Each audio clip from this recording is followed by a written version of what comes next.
Hello, everyone. Bonjour tout le monde. I want to begin by acknowledging that we are on the unceded and unsurrendered territories of the Algonquin Anishinaabe Nation. So today, we're here. I am the interim leader of the Green Party of Canada. I'm here with the MP for Saanich Gulf Islands, Elizabeth May. We're here to talk about water.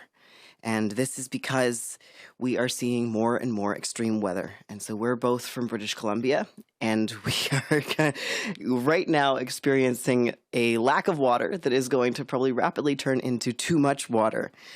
We have been seeing floods across BC last year, floods across the country, and of course the heat dome as well, to which we lost hundreds of people. There's also been Hurricane Fiona going across the Atlantic and flooding here in Ontario this year. What we've just seen is the driest summer on record in British Columbia. We are now at over 100 days of drought. We're breaking temperature records late in the season. This, fundamentally, is a water issue. Now, the rain is coming, or so they say. After this dry, after the fires, the wood smoke in the air, the soil is hard, the trees are brittle. This means we are at risk of flooding and mudslides. Drier summers mean more and more risk for flooding when the water actually comes, as well as the fire risk. And waterfalls also mean risk of more flooding. Both of these are extreme weather. And this greater contrast between the seasons actually brings and heightens that risk. So when the rain starts gradually, and you're not going from super dry to super wet, you don't have the same issue. But when the soils are so dry that they're rock hard, and even you get some hydrophobic aspects from the fires often, and even from just the vegetation that's become so dry, this can mean increased flood risk. And of course, the Green Party is not a meteorological service. We don't know what the weather is actually going to be, but there is now a declared increased risk in flood this week. And so here's hoping it doesn't hit hard, but we need to be ready for this risk of flooding and mudslides. And floods, of course, are also a water issue. And I know that I come and say this pretty regularly now, that every time this happens, every time we have a disaster hit, especially when it's flooding and mudslides, especially when it's a home in British Columbia, I think of what happened to my own family. Because fundamentally, I'm here because I want to not have what happened to my family, losing home, losing family, losing livelihood, happen to anyone else. And yet what we've seen in British Columbia is these disasters, these really mitigatable risks are not addressed like the emergencies that they are. And you see a lot of loss. So that is what I'm really hoping that we can get, is action to prepare for these things, so we're not putting families in the situations that I've had to live through. But what we're here today to really say is, uh-oh. And at the heart of all of this is water. And so one of the most important things that we can do to prevent and prepare for this sort of combined issue is addressing water. Water is also absolutely necessary for life. We want to make sure that everyone is going to have access to clean drinking water going forward into all these emergencies, especially. So water is currently spread out over more than 20 agencies. And what we're saying is necessary is to have an independent federal water agency. To speak more about this, I pass it to Elizabeth May. Merci, Amita, et bienvenue tout le monde. I'm here to share what it's like to be a British Columbian who feels as if nobody across the rest of Canada knows what happened last year. I say to other MPs, I speak to people coming even to talk to me about environmental issues, say, did you know 700 British Columbians died in 4 days last summer? C'est 700 personnes qui sont décédées dans 4 jours l'été passé. C'est pour moi incroyable que ce n'est pas comme un exemple d'urgence qui est un résultat déjà dans un programme d'action contre l'urgence climatique. We know that 700 people died in 4 days last summer. And that was a heat dome event, a climate event, and then more people died in the fall through the extreme flooding of the atmospheric rivers. I mentioned the deaths last summer again because we have submitted as a party our submission to the federal government. Stephen Guilbeault, Minister of Environment and Climate Change, tells us to expect before the end of the year a plan for adaptation to climate change to deal with things like heat domes and flooding and hurricanes and storm surges and all the extreme events that we will undoubtedly continue to experience, and they will worsen. In our submission, we mentioned, and I mention it again today, that we need to be prepared at the federal level when provinces refuse to act, as the British Columbia government refused to act to be prepared last summer, did not open a single cooling center that could have saved lives. The government needs to be prepared at the federal level to invoke the Emergencies Act to save lives. This is something that I know will be controversial. We submitted it many months ago to the government, but we think it needs to be referenced again. We are now at 106 days of drought in British Columbia. We have had less rain in rainy parts of British Columbia than they've had in Las Vegas. En même temps, nous avons une situation de qualité de l'air qui est une menace vers notre santé à cause de le fume des forêts, à cause de les feux dans les forêts. So while we are now at 106 days of drought throughout British Columbia, all the way up into the Fraser Canyon and up into the communities, ironically including the community of Lytton, already burnt down by fire. We are experiencing through Metro Vancouver all the way up into the valleys and onto Vancouver Island extreme poor air quality due to fires that are still burning. We look forward to some rain. One thing for sure, the rain coming this weekend should improve the air quality. But I don't know if other Canadians even recognize and whether this government recognizes the climate crisis represented by not being able to breathe deeply into your lungs if you have respiratory problems because the air is so contaminated with particulate matter from fires that are burning because of the climate crisis, and when you're in a drought because of the climate crisis. And as Dr. Kuttner has just said, the anticipated rainfall will inevitably result in at least some flooding. Not the atmospheric rivers, we don't see that coming, but certainly localized flooding. And for parts of British Columbia, the rapid change from constant high-pressure drought conditions to colder, rainy conditions will also bring high wind and windstorms, and the trees are unstable. They're already dealing with the stressors of some insects as well as the drought. So what are the preparations? Who's talking about what we need to do to be prepared? As Dr. Kuttner just said, 20 separate federal agencies deal with water issues.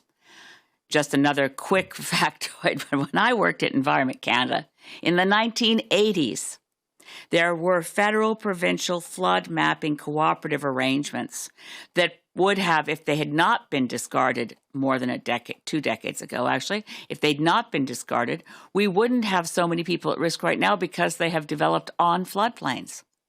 We used to have capacity. That capacity was destroyed. We used to have 1,200 people working at the Burlington, Ontario Centre for Inland Waters, scientists, experts who would be looking at all of Canada's freshwater needs, looking at the quality of the water quality in the Great Lakes, looking at quantity and quality of water across the country. We now have, I think, approximately 0 people. We had 1,200 people. The Liberals have promised in several different election platforms now and in several different budgets to bring in a Canada Water Agency. We're told to expect an announcement soon. So just a news flash to the Liberal cabinet and to the Honourable Stephen Guilbeault. You cannot announce the Canada Water Agency again and count it as news. You have to actually put in place a Canada Water Agency independent of other line authorities of government with the capacity to respond in an integrated fashion across the country to help mitigate and prevent flooding. My sense is that the Government of Canada thinks it can deal with the flooding part of the oncoming extreme and worsening climate emergency by trying to fix the problem of insurable losses and trying to allow homeowners to get some backstop for insurance when the industry won't insure them. Yes, we need to act to make sure people have flood insurance, but that is not a solution. That's a Band-Aid. Solutions will require that this government face facts on the climate crisis, cancel the Trans Mountain Pipeline, cancel Bay du Nord, ban fracking, and actually prepare Canadians to save lives. Two things. We will need to use the Emergencies Act again, and we need a Canada Water Agency yesterday. Thank you. Merci. Nous sommes disponibles pour les questions. We'll start with questions in the room. David? Hey, good morning, everyone.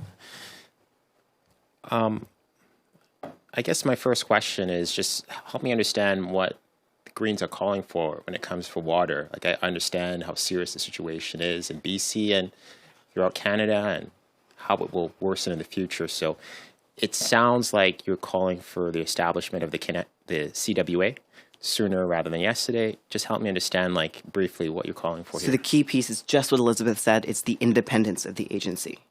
The concern is that it's going to be tucked somewhere else. It's going to stay as a conglomeration or a working group of different pieces. There's a lot of ways it could be constructed. We're saying it needs to be a separate agency that has full independence that can actually bring all these things together with adequate funding. That's the piece. And so how that operates matters because of the fact that it has to then look at all the different pieces of water. If you're leaving it somewhere else, it's automatically fragmented, it's siloed, it doesn't allow the sort of collaborative work and cross-departmental work that really does need to be done. And so you think, oh, if it's cross-departmental, can you leave it? No, it really therefore needs its own space. And that's when you're looking at all of the pieces. So yes, we're focusing, because it's really top of mind for us, heat domes, drought, issues with water, and then you're also looking at flooding, water, but we're also talking about things like watershed health and safety, access to water, all of these pieces. All of this is actually tied together because it has everything to do with water levels. It has everything to do with the health of your rivers and your streams and all the other pieces of your watersheds. It also relates to, well, we've been seeing a lot of problems, unfortunately, for the salmon. But these sorts of things are all deeply interconnected and need that sort of monitoring. So you're getting the monitoring of water quality, you're getting the monitoring of these watersheds, you're getting the monitoring of kind of water levels, as well as the meteorological components of it. So all of that needs its own space, and it then needs to be tied into other things around planning. But if you had that information, you would be capable of preparing. And if it's tucked away somewhere, you just don't get that. Okay. I'm going to just switch topics here to talk about what's happening in BC with the NDP provincially. We saw the disqualification of one of their leadership candidates, Anjali Appadurai. I might be pronouncing that name incorrectly, so forgive me. Kuttner, your BC provincial counterpart, the leader of the BC Greens, has said that this is a sad day for democracy. Do you agree with that?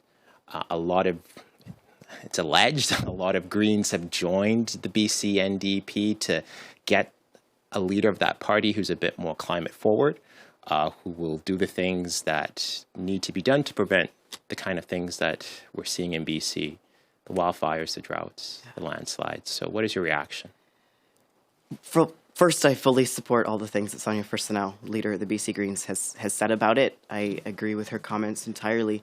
I think it is sad. I think the idea is really quite funny that the Green Party would be trying to do this. From a partisan perspective, I think we like actually being able to advocate on these things. But from the fact that we're only in politics for the sake of making sure that these things are taken seriously, we're always happy when climate leaders step up anywhere. Everyone needs to be taking these things very seriously. But I think actually there was evidence presented that there's the Green Party is not influencing this at all. It's not a piece of it. It's a very interesting sort of distraction of a narrative, if you ask me. But obviously, Anjali Appadurai is impressive and a wonderful activist who was bringing in a very, very, very important conversation forward. And so it is sad. It's always, we have to stand by that, right? We return to democracy at every time and every opportunity that we have. And so whenever a decision is made in this way, and especially when clearly the momentum was there, and I think that a lot of people who had been disillusioned by politics in general, people that had been disillusioned with the BC NDP, are coming back for it. So, yeah, I don't know if you want to add anything to that, because you spoke yesterday to it. Is it undemocratic? Yeah. Well, it's quite shocking. Anjali Appadurai also, it's not as if she was sort of a parachute takeover candidate. She'd shown her commitment. I don't understand that commitment. I have to say I agree with Dr. Kuttner there. We, as climate activists in the Green Party, are,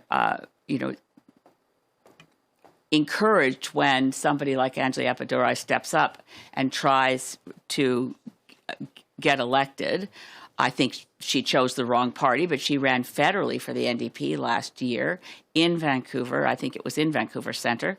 She did very well. I know a lot of people who felt inspired when, against what looked like the NDP British Columbia Borg, that there's everybody's on board. David Eby's going to be the next premier. That's it. Case closed. And then Anjali Appadurai stepped up and said, not so fast. I want to run for leadership. I'm absolutely stunned that they've blocked her from running for leadership. If they trust their members so much in that party, why not let their members decide? And I see on all of the social media, hashtag let her run. So hashtag let her run. I can't imagine what people who are in the BC NDP think of their party now. I've seen some of my federal colleagues, federal New Democratic Party MPs, who are very upset about what they see happening. And I do know that Sonia First now published the fact that the person who made the decision and made the recommendation, rather, to the NDP BC Council that Anjali should not be allowed to run, that person herself has been a lobbyist for fossil fuels. So it does make it clearer, I hope it makes it clearer to all British Columbians, that if you care about climate, you're not voting for the BC NDP. And if you care about climate, you're not voting for the federal NDP either. We have no questions online. Any more questions in the room? Thank you. Merci. Thanks.